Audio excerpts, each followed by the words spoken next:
भारत भूमि पर सनातन धर्म की परंपराएं अत्यंत गहन और रहस्यमयी हैं। यहाँ प्रत्येक पर्व, प्रत्येक व्रत, प्रत्येक अनुष्ठान का गहरा दार्शनिक और आध्यात्मिक अर्थ छिपा हुआ है। इन्हीं महान परंपराओं में से एक है पितृपक्ष। पितृपक्ष को श्राद्ध पक्ष भी कहा जाता है। ये वर्ष का वो विशेष कालखंड है जब संतान अपने पितरों अर्थात दिवंगत माता पिता, दादा दादी, परदादा परदादी और समस्त पूर्वजों को स्मरण करती है। उन्हें श्रद्धा, आस्था और कृतज्ञता के साथ अर्पण करती है अन्न, जल और तर्पण। यही श्राद्ध कहलाता है और यही पितृपक्ष का मूल भाव है। पितरों का ऋण। मनुष्य पर 3 प्रकार के ऋण बताए गए हैं। देव ऋण, देवताओं की उपासना द्वारा। ऋषि ऋण, वेद शास्त्रों के अध्ययन और आचार पालन द्वारा। पितृ ऋण, पितरों की स्मृति और श्राद्ध कर्म द्वारा। कहा गया है कि जो व्यक्ति इन 3 ऋणों से मुक्त नहीं होता, उसका जीवन अधूरा माना जाता है। विशेषकर पितृ ऋण से मुक्ति तभी संभव है जब संतान अपने पूर्वजों का श्राद्ध और तर्पण करे। पितृपक्ष का समय।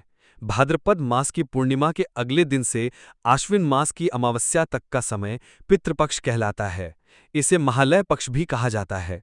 लगभग 16 दिन तक चलने वाले इस काल में प्रत्येक दिन किसी न किसी तिथि का श्राद्ध किया जाता है।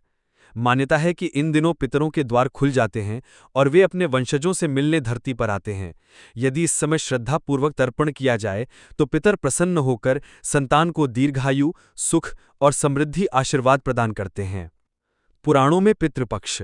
गरुड़ पुराण में उल्लेख है कि यदि पितरों का श्राद्ध न किया जाए तो वे प्यासे और भूखे रहते हैं। वे संतान से आशा रखते हैं कि उनका स्मरण हो, उन्हें तर्पण और अन्न दिया जाए। महाभारत में भी युधिष्ठिर से भीष्म पितामह ने कहा, पुत्रक, जो संतान अपने पितरों का श्राद्ध करती है वो पितरों को स्वर्ग में सुख पहुंचाती है और स्वयं इस लोक में ऐश्वर्य प्राप्त करती है। श्राद्ध की आत्मा। श्रद्धा। श्राद्ध शब्द ही श्रद्धा से बना है। इसका अर्थ है पूर्ण निष्ठा और आस्था के साथ किया गया कर्म। यदि कोई केवल औपचारिकता के रूप में श्राद्ध करता है तो उसका फल अल्प ही होता है, लेकिन यदि मन में सच्चा भाव हो, पितरों के प्रति कृतज्ञता हो, तो अल्प आहुति भी महान फल देती है। ओम। कथा। पितरों की कृपा। प्राचीन समय में एक ब्राह्मण था। उसने अपने पिता का श्राद्ध नहीं किया और अपमानित भाव से बोला, वे तो मर गए, उन्हें भोजन क्या देना। रात्रि में उसे स्वप्न आया। उसके पिता तप्त अग्नि में जल रहे थे और करुण स्वर में बोले, पुत्र, जिस अन्न से हमको तर्पण मिलता वो तुमने हमें नहीं दिया। अब देखो, हम इस अग्नि से पीड़ित हैं।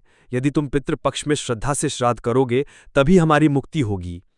ब्राह्मण जागा और उसे अपनी भूल का भान हुआ। अगले पितृपक्ष में उसने विधिपूर्वक तर्पण किया। तभी उसके पिता स्वप्न में आए और आशीर्वाद देकर बोले, पुत्र, आज हमें संतोष मिला, तुम्हारा जीवन सुखी हो। उस दिन से उसका जीवन सचमुच बदल गया। निष्कर्ष। पितृपक्ष केवल एक धार्मिक अनुष्ठान नहीं है, बल्कि यह कृतज्ञता का पर्व है। ये वो काल है जब हम अपने पूर्वजों को याद करते हैं, उनके त्याग और संस्कारों का स्मरण करते हैं और उनके आशीर्वाद से अपना वर्तमान और भविष्य उज्ज्वल बनाते हैं। सनातन धर्म की प्रत्येक अनुष्ठान की जड़ें पुराणों और महाकाव्यों में गहराई से जुड़ी हुई हैं। पितृपक्ष का वर्णन भी हमें गरुड़ पुराण, विष्णु पुराण, महाभारत, वाल्मीकि रामायण और अन्य ग्रंथों में मिलता है। ये कथाएं केवल धार्मिक आख्यान नहीं हैं, बल्कि इनके माध्यम से पितरों के प्रति हमारी कृतज्ञता और कर्तव्य का बोध कराया गया है। गरुड़ पुराण में पितृकथा। गरुड़ पुराण मृत्यु, परलोक और पितृलोक से जुड़ी मान्यताओं का विशेष ग्रंथ है। इसमें कहा गया है कि जो व्यक्ति पितरों का श्राद्ध करता है वो न केवल पितरों को तृप्त करता है, बल्कि देवताओं, ऋषियों और स्वयं भगवान को भी प्रसन्न करता है। गरुड़ पुराण में एक कथा आती है। एक बार नारद मुनि ने भगवान विष्णु से पूछा, हे प्रभु, पितृपक्ष का इतना महत्व क्यों माना गया है। भगवान विष्णु ने उत्तर दिया, हे नारद, जो प्राणी देह त्याग कर पितृलोक में जाता है उसकी आत्मा अपने वंशजों की प्रतीक्षा करती है।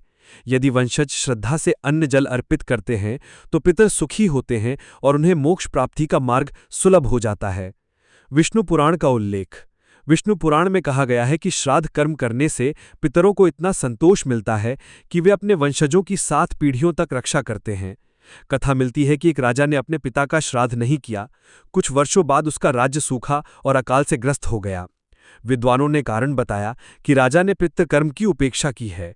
जब उसने गया जाकर पिंडदान किया तो उसके पितर प्रसन्न हुए और राज्य में पुनः समृद्धि लौट आई। महाभारत का प्रसंग। कर्ण की कथा। महाभारत में कर्ण का एक प्रसिद्ध प्रसंग है। कर्ण ने जीवन भर दान दिया, सोना, घोड़े, रथ, वस्त्र, परंतु उसने कभी अन्न का दान नहीं किया। जब उसकी मृत्यु के बाद वो स्वर्ग पहुंचा तो वहां उसे भोजन के स्थान पर केवल सोने रत्न मिलने लगे। वो भूख से व्याकुल हो गया। तब इंद्रदेव ने कहा, हे कर्ण, तुमने जीवन भर दान दिया परंतु अन्न का दान नहीं किया। पितरों के श्राद्ध में अन्न का महत्व है, पर तुमने अपने पितरों को तृप्त नहीं किया। इसी कारण स्वर्ग में भी तुम्हें अन्न नहीं मिल रहा है। कर्ण ने प्रार्थना की और देवताओं से कहा कि उसे पृथ्वी पर लौटने की अनुमति दी जाए ताकि वो श्राद्ध कर सके। देवताओं ने उसे पितृपक्ष के 16 दिन पृथ्वी पर आने की अनुमति दी। कर्ण ने उस समय भरपूर दान किया और पितरों को अन्न जल अर्पित किया। तभी से पितृपक्ष की परंपरा और भी दृढ़ हो गई। रामायण का प्रसंग, श्री राम का पितृकर्म। वाल्मीकि रामायण में वर्णन है कि जब रावण का वध कर श्रीराम लंका से अयोध्या लौटे तो मार्ग में गया नामक तीर्थ स्थान पर उन्होंने अपने पिता दशरथ जी का पिंडदान किया। गया महातीर्थ इसलिए प्रसिद्ध हुआ कि स्वयं भगवान श्री राम ने यहां अपने पितरों का श्राद्ध किया। आज भी गया क्षेत्र को पितृकर्म का सर्वश्रेष्ठ स्थान माना जाता है। अन्य कथाएं। अनुसुईया और अत्रि ऋषि की कथा। कहा जाता है कि अत्रि ऋषि ने पितरों के तर्पण से ही दिव्य ज्ञान और सिद्धि प्राप्त की। ययाति की कथा। राजा ययाति स्वर्ग से नीचे गिर पड़े क्योंकि उनके पितरों को संतोष नहीं मिला था। बाद में उनके वंशजों ने श्राद्ध कर उनकी स्थिति सुधार दी। मार्कंडेय ऋषि का उपदेश। उन्होंने कहा था कि पितरों को तर्पण किए बिना मोक्ष की प्राप्ति असंभव है। पुराणों का संदेश। सभी कथाएं यही संदेश देती हैं कि पितृपक्ष केवल एक रस्म नहीं बल्कि पूर्वजों के प्रति सच्चा ऋण चुकाने का अवसर है। पितरों की प्रसन्नता से वंश समृद्ध होता है। पितृदोष और अशुभता केवल श्राद्ध कर्म से दूर होती है। सनातन धर्म में पितरों का स्थान देवताओं से भी श्रेष्ठ माना गया है। देवो भूतेषु पितरः, ये वचन स्पष्ट करता है कि पितर देवताओं के समान पूजनीय हैं।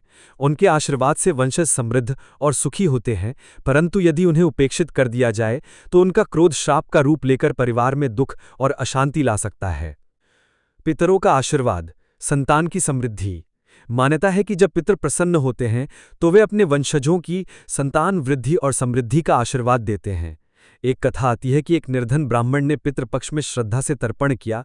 उसी रात्रि उसे स्वप्न में उसके पितर प्रकट हुए और कहा, पुत्र, तूने हमें संतोष दिया है, अब तेरे घर में लक्ष्मी का वास होगा। कुछ ही दिनों में उसे धन और सुख प्राप्त हुआ।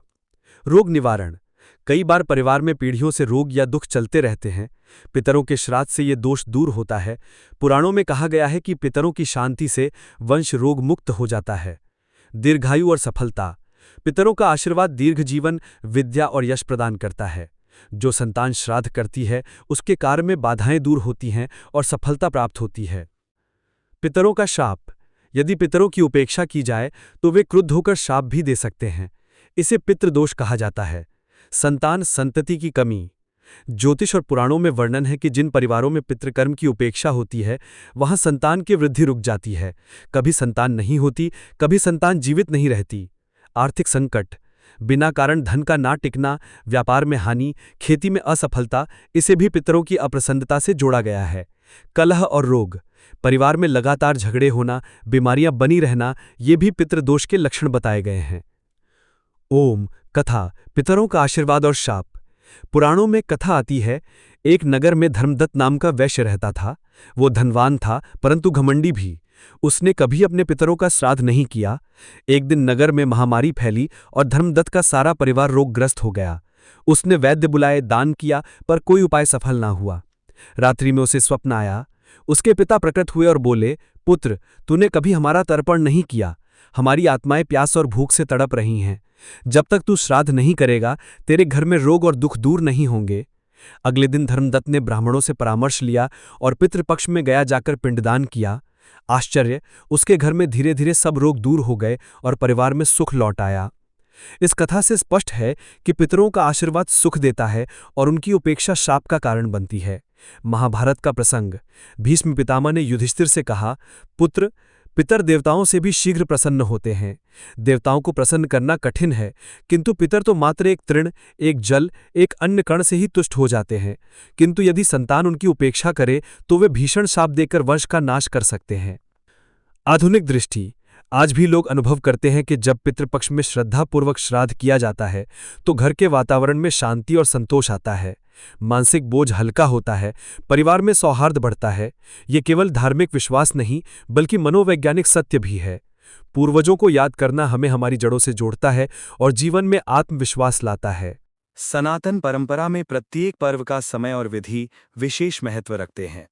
पितृपक्ष भी इससे अलग नहीं है। यह कोई साधारण कालखंड नहीं, बल्कि ऐसा पवित्र समय है जब देवलोक, पितृलोक और मृत्युलोक के बीच का अदृश्य सेतु सक्रिय हो जाता है। पितृपक्ष का समय।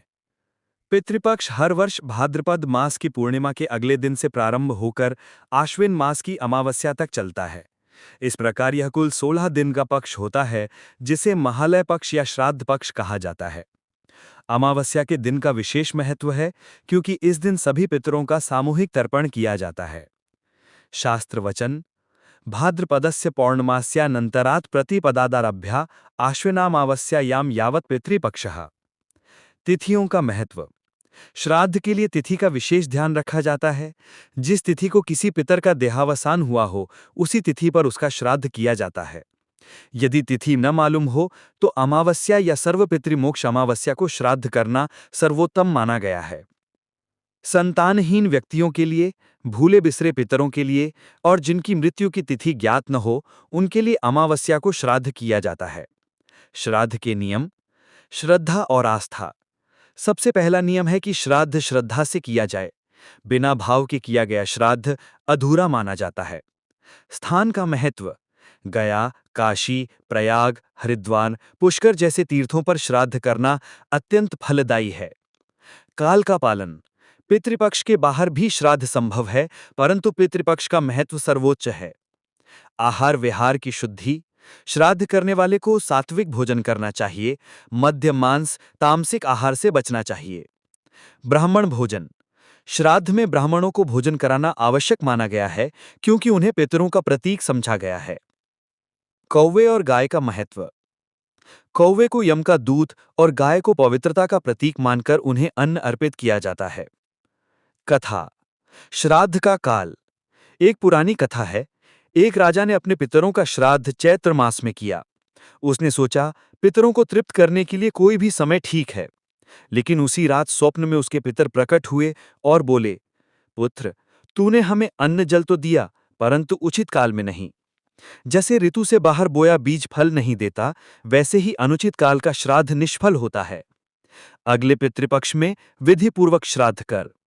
राजा ने अगले वर्ष पितृपक्ष में श्रद्धा से श्राद्ध किया और तभी उसके राज्य में सुख शांति और वर्षा की समृद्धि लौट आई। निषेध नियम: श्राद्ध कर्म में हंसी ठिठोली, आलस्य और लापरवाही वर्जित है। उस दिन नए वस्त्र, श्रृंगार या उत्सव करना उचित नहीं। श्राद्ध कर्म करने वाले को सात्विकता, ब्रह्मचर्य और संयम का पालन करना चाहिए। महात्म्य: पितृपक्ष का समय वास्तव में पितरों की स्मृति का पर्व है। यह हमें यह स्मरण कराता है कि जीवन क्षणभंगुर है। जो आज हम हैं, वह हमारे पूर्वजों की देन है।